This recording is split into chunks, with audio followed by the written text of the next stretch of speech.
Muy buenos días para todos. Mi nombre es Cristian Andrés López Vargas, estudiante de Ciencias Políticas en la Universidad Nacional Abierta y a Distancia. Para el presente video, eh, a desarrollar la fase 5, reflexión final del curso de Derechos Humanos, pues desarrollaré o trataré de exponer someramente al menos 5 casos de los que se encuentran en el informe final, de acuerdo pues a las orientaciones de la guía. Este informe final de la Comisión para el Esclarecimiento de la Verdad menciona múltiples casos y patrones de violaciones de derechos humanos durante el largo conflicto armado colombiano. Además, pues analiza la responsabilidad del Estado, sus efectos sobre las víctimas y la responsabilidad de los actores no estatales, lógicamente también con relación a las víctimas, frente a las múltiples violaciones a los derechos humanos de, de las diversas comunidades. Para este caso, pues voy a tratar de ir desglosando rápida y someramente pues, los 5 casos que desde mi perspectiva, de acuerdo a lo que comprendí, pues enmarcan o describen de mejor manera estas violaciones a los derechos humanos. El primer caso eh, que referenciaré será está descrito en el macrocaso, perdón, 03, que hace referencia a las desapariciones forzadas eh,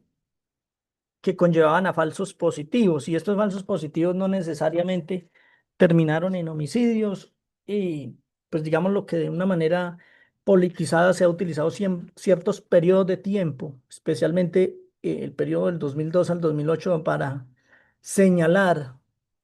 los falsos positivos o las ejecuciones extrajudiciales, las desapariciones desarrolladas a lo largo de ese tiempo como falsos positivos.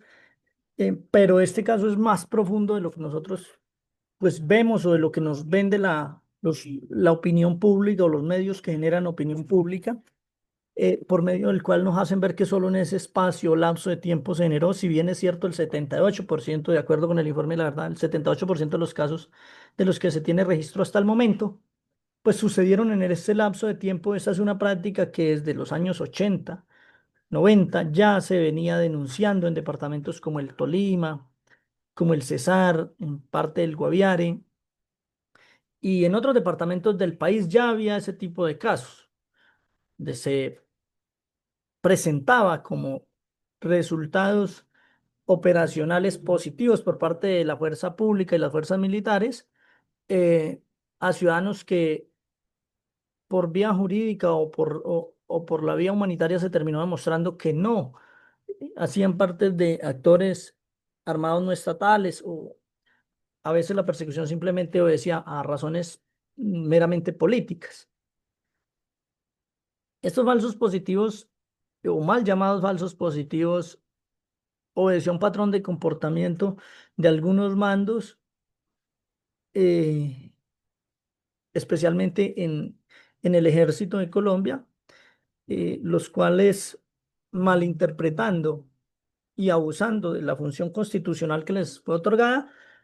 pues llevaron a cabo este tipo de atroces crímenes. Eh,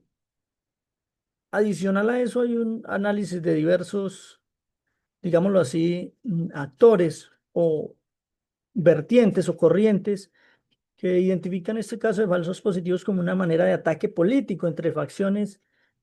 digamos, de la élite gobernante, tanto de izquierda como de derecha. Han utilizado este caballito de campaña política, utilizando o politizando las fuerzas militares, lo que ha llevado a un debilitamiento de la fuerza. Y ese debilitamiento de la fuerza, pues termina, digámoslo así, acrecentando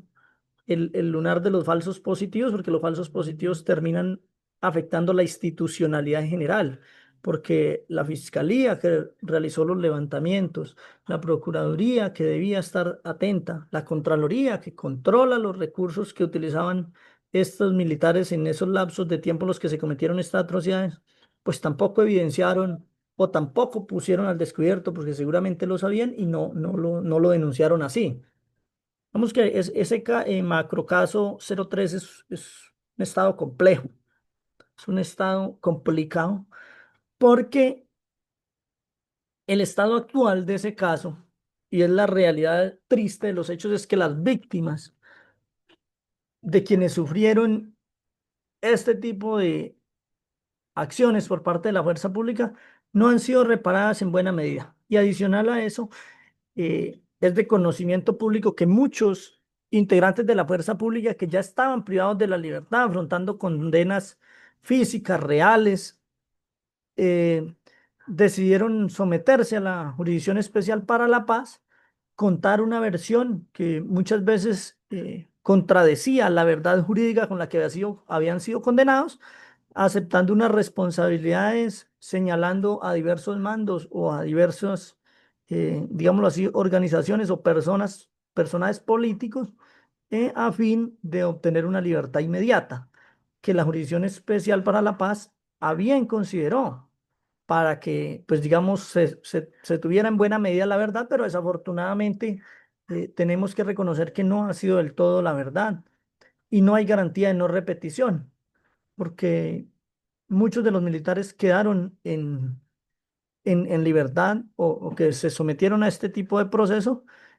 rápidamente desaparecieron del mapa, por así decirlo, abandonaron el proceso. Hoy en día algunos son prófugos de la justicia o engrosaron filas de algún, alguna organización al margen de la ley y han abandonado el proceso de verdad, cuando menos. Y lógicamente el acceso a la justicia también se ha visto mancillado en ese caso porque no habrá,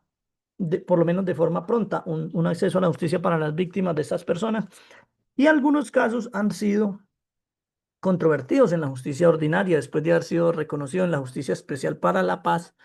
Algunos militares, pese a haber reconocido, han acudido a entidades como la Comisión Interamericana de Derechos Humanos, alegando que se vulneraron sus derechos y en situaciones de extrema necesidad, pues se vieron obligados a reconocer verdades o a reconocer acciones de las cuales o no eran testigos o no participaron o exageraron, digámoslo así, declaraciones. Ese es un caso que es complejo de analizar y que seguramente la Jurisdicción Especial para la Paz pues terminará absolviendo a mucha gente que no lo merecía. El siguiente caso que voy a tocar es el macrocaso 08. Habla sobre crímenes cometidos por la fuerza pública, otros agentes del Estado en el en el contexto del conflicto armado. Este caso en realidad no ha avanzado significativamente. Dentro de este caso y vinculado al macrocaso 03 se encuentra la masacre de Mapiripán Meta. Esta masacre tiene una particularidad porque cuando se presumía que por acciones de las fuerzas estatales se le había permitido, garantizado, transitado, eh, perdón, garantizado el tránsito de varios o de unos buena cantidad de hombres pertenecientes a los autodefensas paramilitares o grupos, digámoslo así, organizados de Córdoba, Urabá y Magdalena Medio para que se transitaran hacia los llanos orientales, cometieran esta masacre, pues paradójicamente uno de los eh, grandes líderes de las FARC, aunque no digamos uno de los más sonados, pero sí una persona que estuvo prácticamente desde la fundación de las FARC, como fue el sujeto alias Martín Sombra, termina haciendo una declaración donde indica que la FARC fue la que, digámoslo así, llevó a cabo la masacre de Mapiripán. Y lamentablemente para las víctimas, porque aquí los únicos que están sufriendo son las víctimas, pues Salvatore Mancuso, también uno de los principales cabecillas de los grupos paramilitares en Colombia, especialmente en las décadas de 80, 90 y los años 2000, pues también reconoce que esa masacre fue hecha por los paramilitares, lo que termina siendo una burla a la Jurisdicción Especial para la Paz, porque hay dos grupos, digámoslo así, reconociendo o haciéndose propietario de un crimen, como si fuera un gran honor. Entonces, situaciones como esta nos llevan a un caso de realmente de bastante perplejidad, de bastante,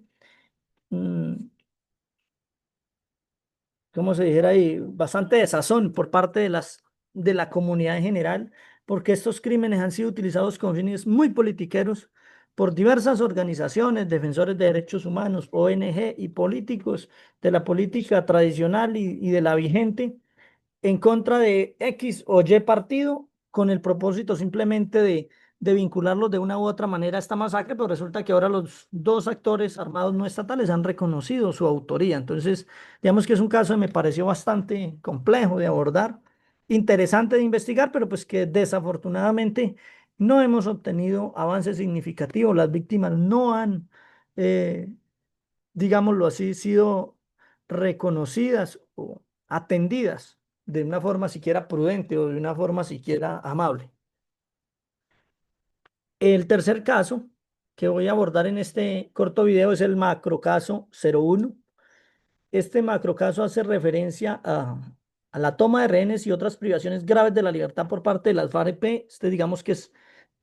uno de los dos o tres casos que considero yo donde se vincula al actor armado no estatal con mayor injerencia durante por lo menos 4 décadas y media, 5 décadas en, en este tipo de actividades. La toma de rehenes por parte de las FARC fue una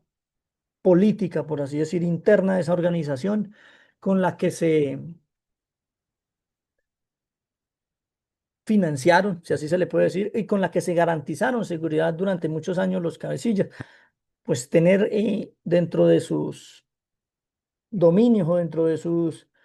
digámoslo así, dentro de sus filas a personas retenidas contra su voluntad, con un nivel político significativo dentro la toma de decisiones del poder colombiano, pues hacía que las fuerzas militares estuviesen maniatadas para operar en contra de esta organización. Hay múltiples casos que podrían señalar esta situación, la toma a Mitú, que privaron de la libertad más de 60 policías, eh, retenciones como perdón, secuestros como el de Ingrid Betancourt y retención de muchos militares a lo largo de la historia, pues llevaba a que la propia fuerza militar se viera, digámoslo así, incapacitada de operar en contra de esta organización. El estado actual de este caso es que pues, la Jurisdicción Especial para la Paz, muy acrítica de diversas organizaciones defensoras de derechos humanos, eh, se presume que esté pronta o cerca la toma de decisión en contra de la línea de mando principal de las FAREP, pero realmente pues no hay mucha expectativa, toda vez que la comunidad en buena medida no reconoce, por así decir, eh, especialmente este punto en la validez del acuerdo de paz. Básicamente este macrocaso deriva ¿cómo se llama eso? En la negativa que tuvo la comunidad el 2 de octubre del 2016 para votar que no al acuerdo de paz que ya se había firmado, toda vez que la toma de rehenes, que eso no es una toma de rehenes cuando limita la movilidad del tránsito a una persona, en particular eso es un secuestro. Eh, Podría discutirse las retenciones de personal militar o personal policial, toda vez que ellos son actores activos dentro del conflicto armado y siempre y cuando estuvieran en actividades causa y razón del mismo servicio, pues la retención, desde mi perspectiva, considero que es válida y jurídicamente se ha demostrado que es válida, toda vez que el conflicto armado hay retención y hay prisioneros de guerra, pero con la población civil, por más, digamos que ideológicamente estén en un espectro distinto, pues no debió pasar y no dejará de ser un secuestro. Entonces, digamos que esa perspectiva que la Jurisdicción Especial de Paz ha tomado en ese caso y que se avisora un fallo que no condenará significativamente a las FARC, pues genera mucha desazón en buena parte de la política colombiana, especialmente de la política tradicional. Eso es discutible si nos gusta o no, pero pues esa es digamos que una de las verdades de opinión pública. Jurídica, pues seguramente será otra o será una decisión, una verdad jurídica que compartiremos o no, pero pues seguramente la acataremos y la trataremos de respetar de la mejor manera. El tercer caso que voy a abordar en este video es la violencia sexual contra mujeres y niñas dentro de las FAREP. Pues de este caso no se puede hablar mucho, no ha habido avances significativos y eso hace que la comunidad le pierda, por así decir, la fe a la Jurisdicción Especial para la Paz, toda vez que no se reciben y es una denuncia común de organizaciones de derechos humanos, organizaciones de feministas, defensoras de comunidades LGBTIQ+, que no se están recibiendo las denuncias por parte de organizaciones como Rosa Blanca o hay diversas organizaciones que se quejan de este tipo de falta de coherencia de la Jurisdicción Especial para la Paz en el caso de la violencia sexual contra mujeres y niñas dentro de la farla, política de abortos, la política de no abandono de mujeres embarazadas de sus filas, lo que llevó a que mujeres perdieran a sus bebés en combate o fueran sometidas a abortos realmente, se podría decir, salvajes. En este caso no se han presentado avances significativos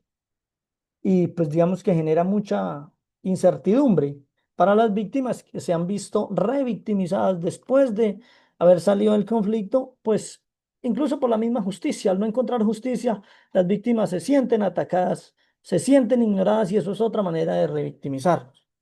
Es un caso que realmente no se puede extender uno mucho porque pues cada caso es particular y adicional de cada caso es particular, pues no se han presentado avances por lo que el estado actual del caso no es muy discutible. Y por último, voy a tocar el tema de la persecución y exterminio de la Unión Patriótica. La Unión Patriótica, como todos bien lo sabemos, pues deriva de un proceso de un acuerdo de paz que se quedó en proceso y que unas personas decidieron cumplir, pero que desafortunadamente miembros de organizaciones como el Ejército Popular de Liberación, EPL, el integrantes de las FAREP, especialmente el bloque José María Córdoba, que actuaba en Chocó, Antioquia, Córdoba, pues persiguieron a este reducto de personas que habían decidido abandonar la ilegalidad,